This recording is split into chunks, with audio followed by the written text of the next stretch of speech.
ठीक है, देखो अब यहाँ पे ध्यान से, जैसे कि हम पढ़े हुए हैं एडी और एएस क्या होता है, इक्वल होता है इक्विलिब्रियम लेवल पे, जो पिछले क्लास में पढ़े हो। और उसी पॉइंट पे तुम्हारा क्या होता है, एस और आई भी इक्वल होता है कि नहीं होता है, ठीक है। उसके बाद जहां एडी एएस इक्वल हो रहा है और जहां एस और आई इक्वल हो रहा है वो इक्विलिब्रियम है। लेकिन एक और पॉइंट बताए थे तुमको, ब्रेक इवन पॉइंट का, ठीक है, ब्रेक इवन पॉइंट बताए थे, याद है, ठीक है। यहाँ पे हम लोग ने क्या देखा है कि देखोगे सी का ग्राफ और एएस का ग्राफ दोनों क्या है, इक्वल है। सी किसके इक्वल है, एएस, और एएस को और हम क्या लिख सकते हैं, वाई लिख सकते हैं, ठीक है। एएस को और क्या लिख सकते हैं, वाई लिख सकते हैं।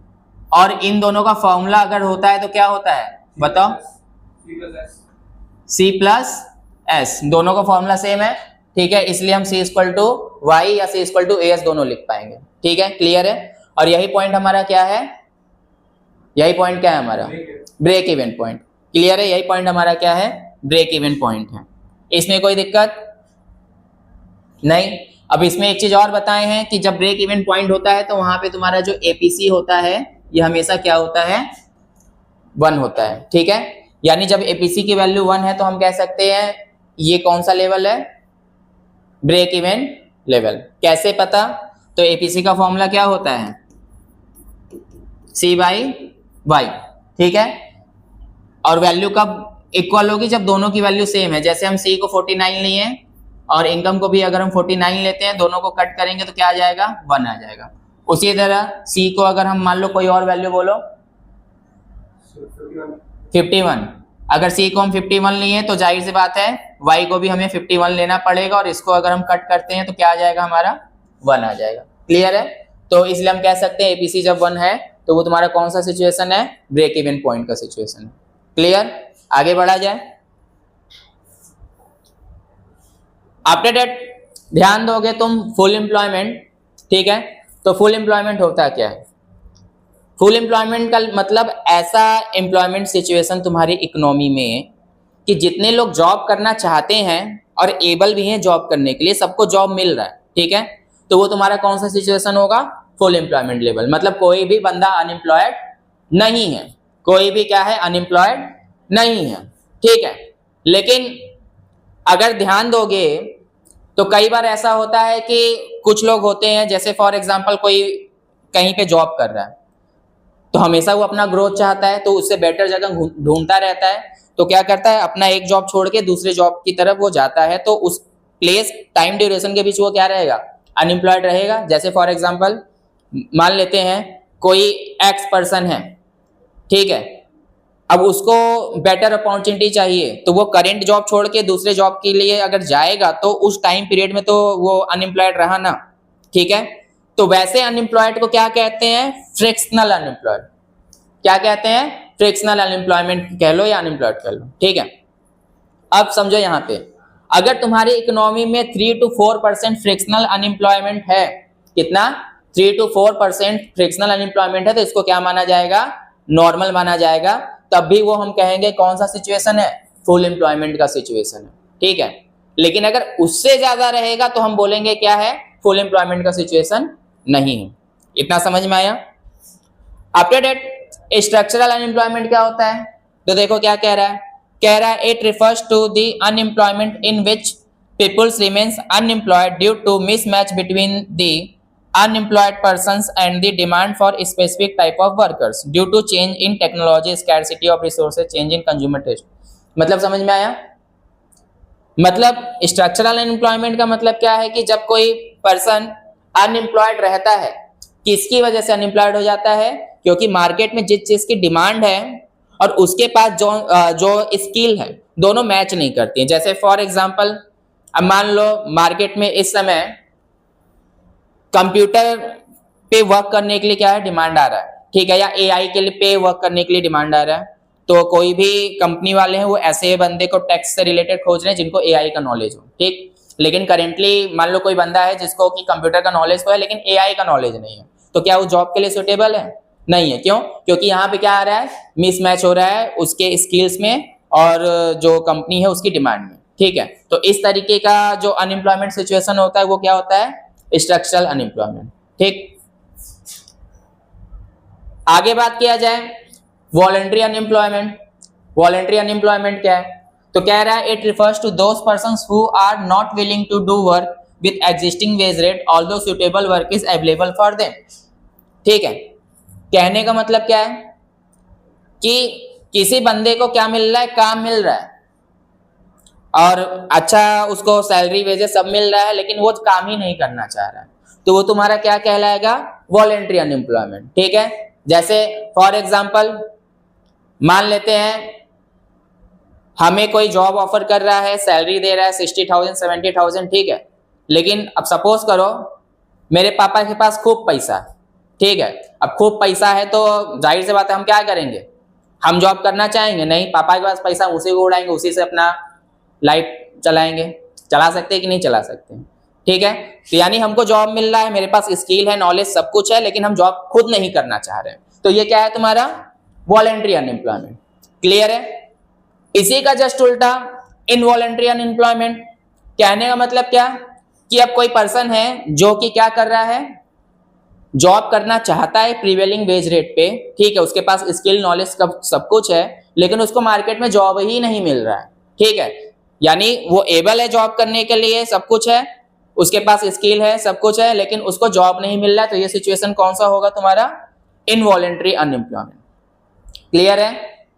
उसके बाद देखो कि यहाँ एक लाइन कहता है only involuntary unemployment is considered in the estimation of total unemployment in the economy.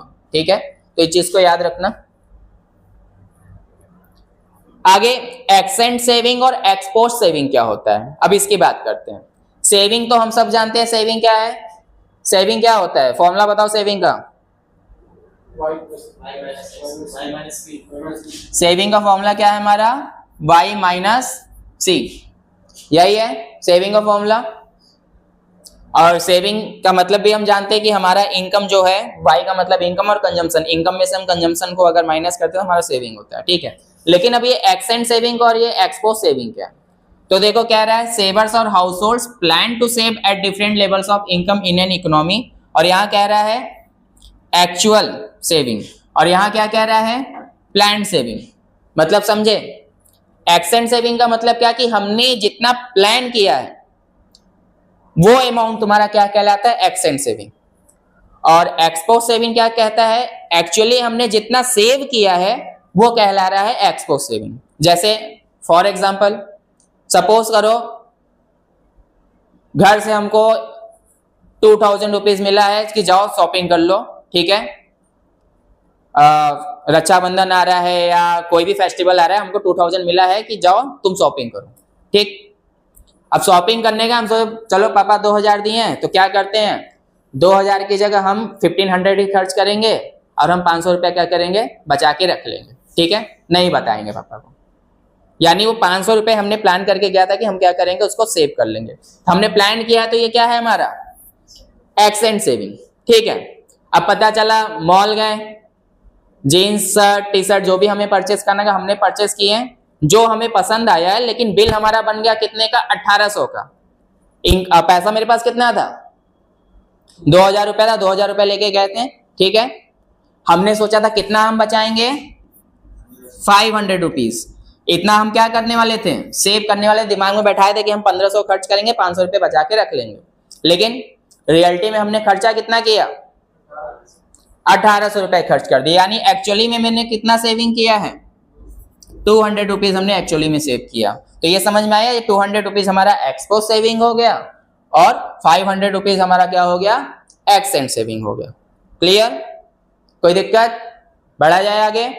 ठीक है, आगे ध्यान दो।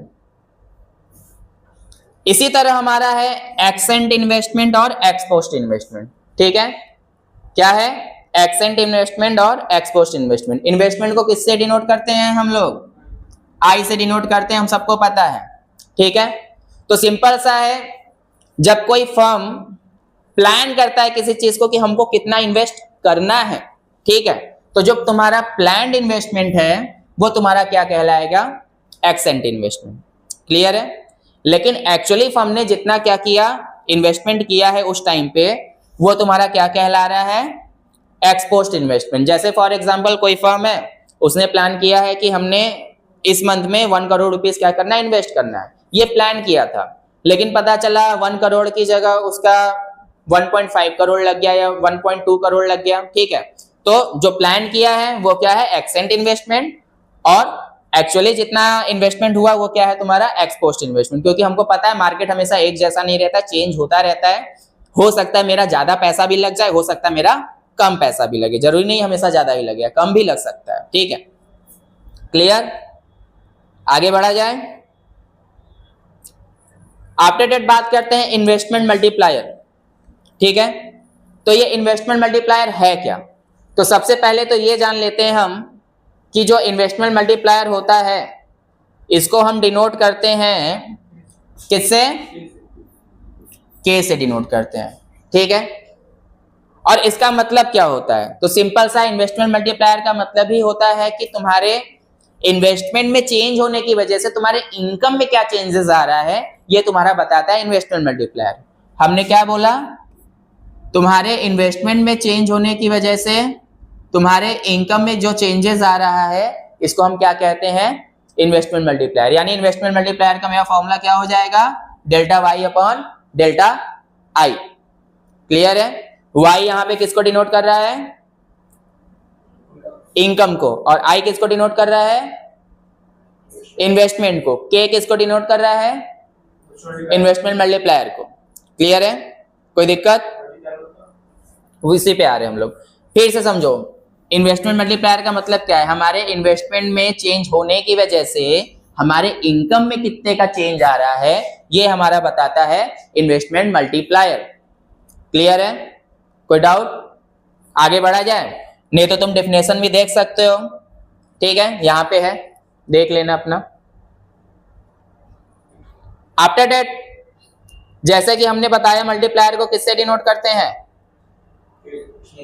के से डिनोट करते हैं, ठीक है।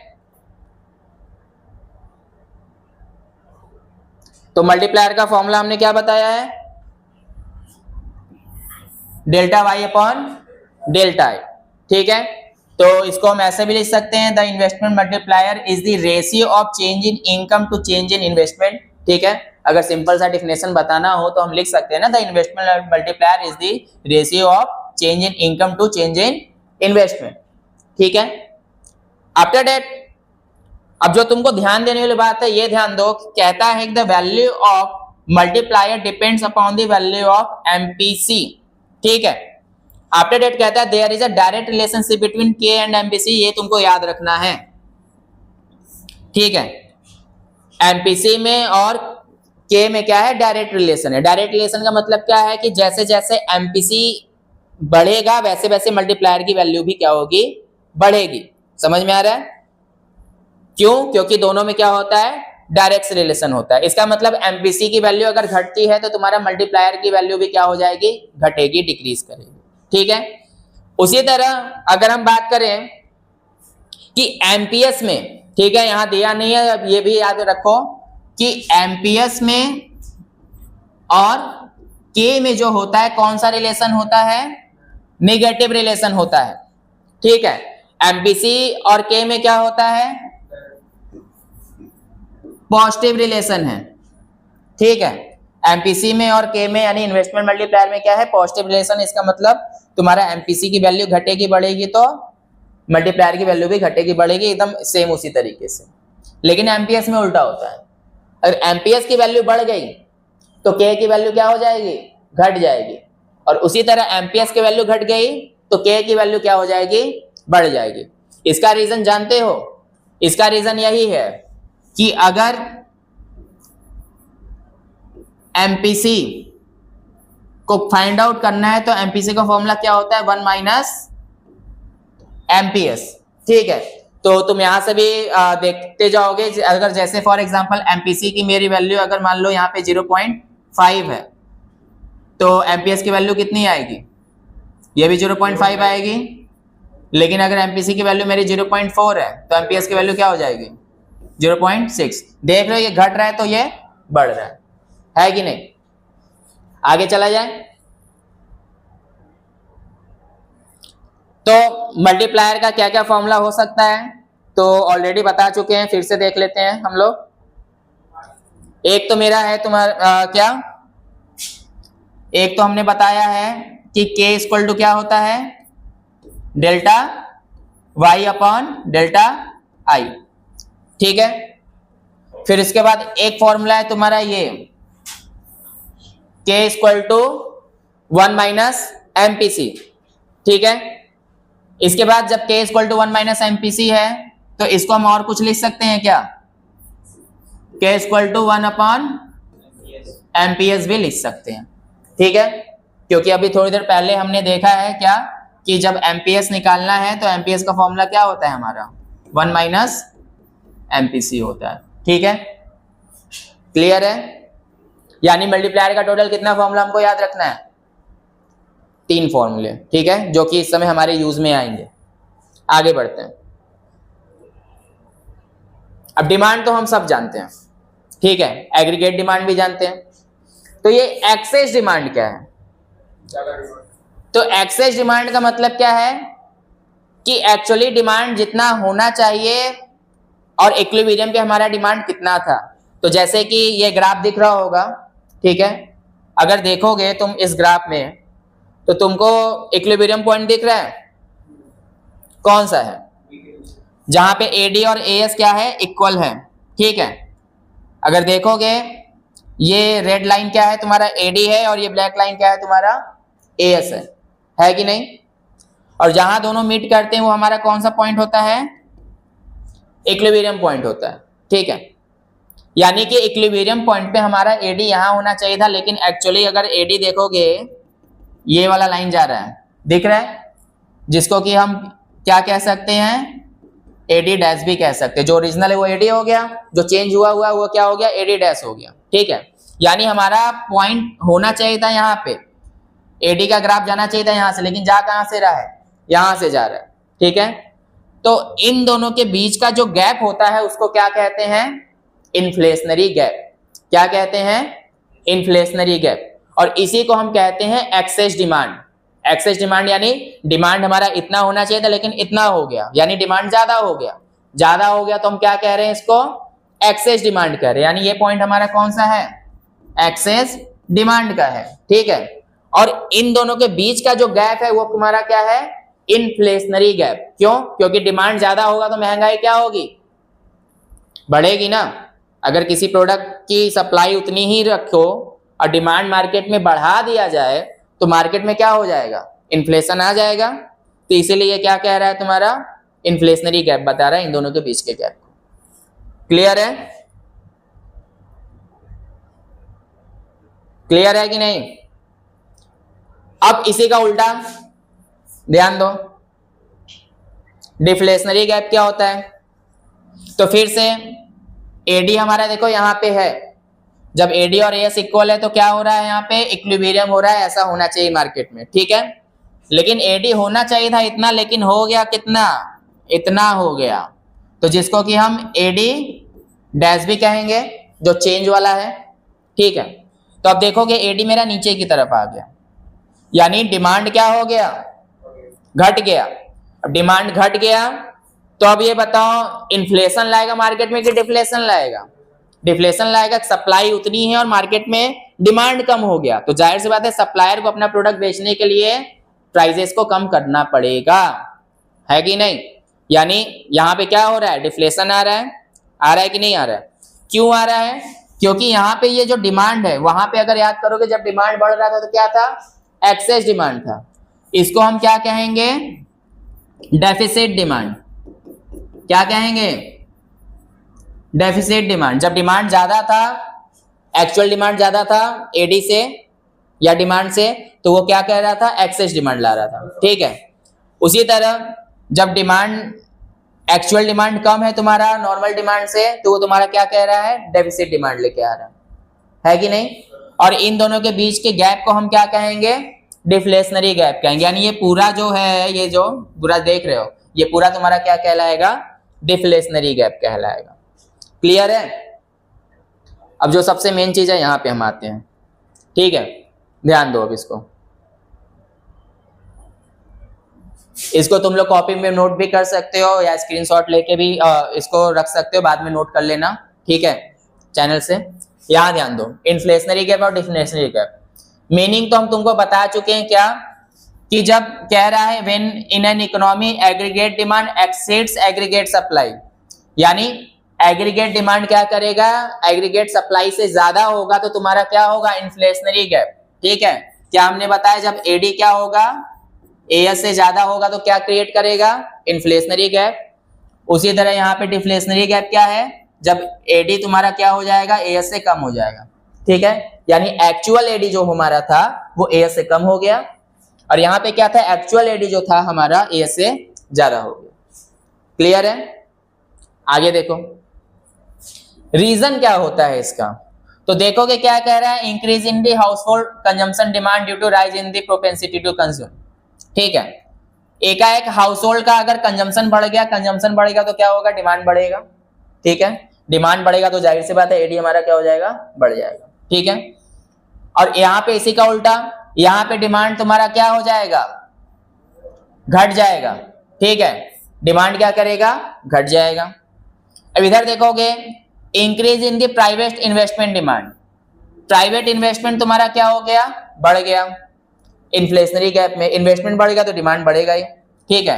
और ठीक यहाँ पे उल्टा कि तुम्हारा प्राइवेट इन्वेस्टमेंट क्या हो गया है, तुम्हारा घट गया है, ठीक है।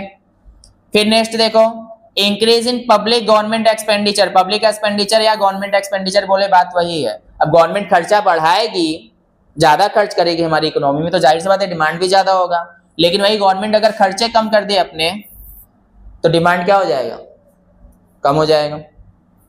फिर है इंक्रीज इन एक्सपोर्ट डिमांड, ठीक है, एक्सपोर्ट ज्यादा करेंगे या कब करेंगे, जब हमारे पास डिमांड ज्यादा होगा, लेकिन जब हमारा एक्सपोर्ट कम होगा, कब कम होगा, जब इंटरनेशनल मार्केट में हमारी डिमांड कम होगी प्रोडक्ट की।